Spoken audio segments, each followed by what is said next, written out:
Seni söygen ayalning ko'nglining kengligidan bir xatolikni qancha ret qaytarsang, u zerikmay sana shuncha ret astoydil qaqshaydi va yana kechiradi. Seni söygen ayal sen uchun tog'dak jafodan qo'rqib qolmaydi. Tabiiyki, onadek fidokorligi qon qiniga singib ketganligi uchun ikkilanmasdan eng oxirgi umidini sana ataydı.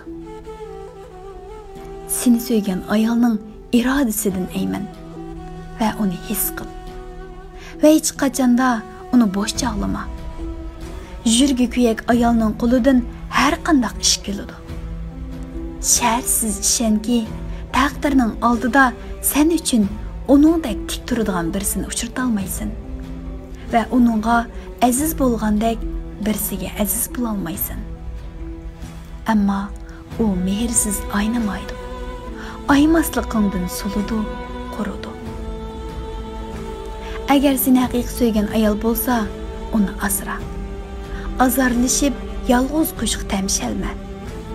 O yalğızlıqni söydi, onda sen tamam bo'lasan.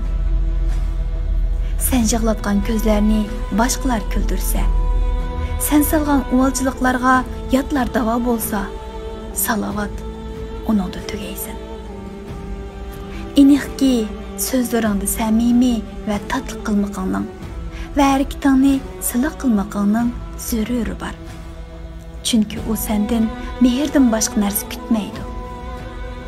Seni söygen ayal bilan da'voda yengishni o'ylama.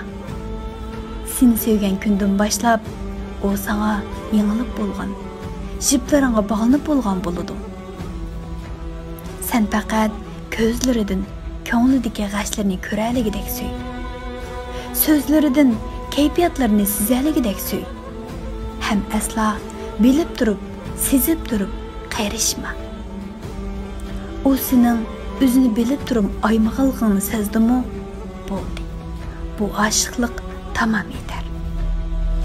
Sen faqat bir talishni yengasan. Aksicha uning ko'nglini yondirasan. Ümitlerini üzüsen, bu ışıktan tamamen keçküsün.